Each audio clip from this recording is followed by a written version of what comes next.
Taigi, šios savaitės nuotykis.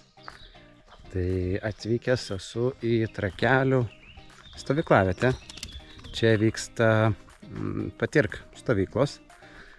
Ir iki penktadienio būsiu grupės vadovas.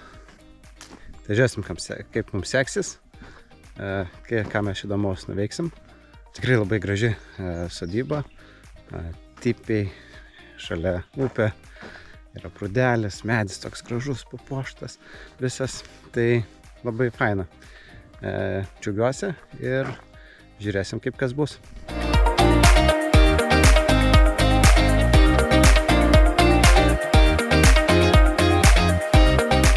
Kol neprasidėjo stovykla, galima apeiti, apžiūrėti teritoriją. Tai čia turim didžiulį plotą. Stovi 4 tipai. Čia juose galima nakvoti. Toliau einam link prūdelio.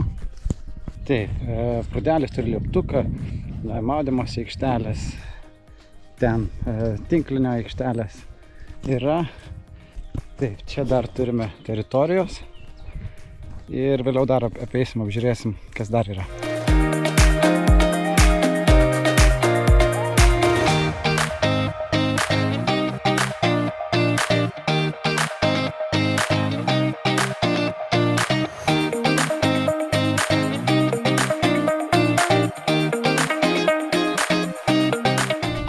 Praktiškai visa stovykla atvyko, įsikūrinėjo, susidėjo palapinės, dabar visi stengiasi pavėsi.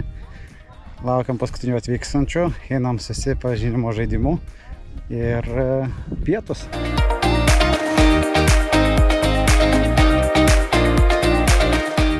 Bet būna kartais ten atsilaisvina galva, dar kas nors ir gali užsimoti ir ta galva gali nulėkti. Na ką, dabar einam su visais vaikais per visą stovyklą ir žiūrim instruktažą, kur kas, kaip turi būti, kaip naudotis pjūklais, peiliais prie vandens, kur valgom, kur prausimės, kur plaunam indus.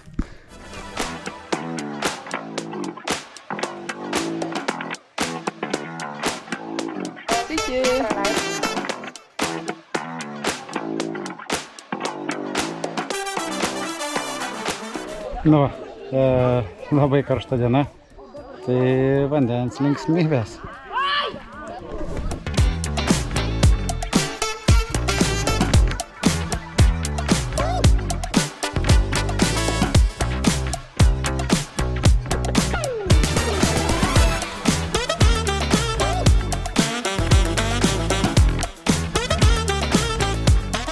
Na va, diena į pabaigą, dabar jau saulė nusileido, faina, buvom prie loželio, išsikepėm bananus šokolade, vaikam labai patiko, vakarė maudėmės, tai diena praėjo pakankamai gerai.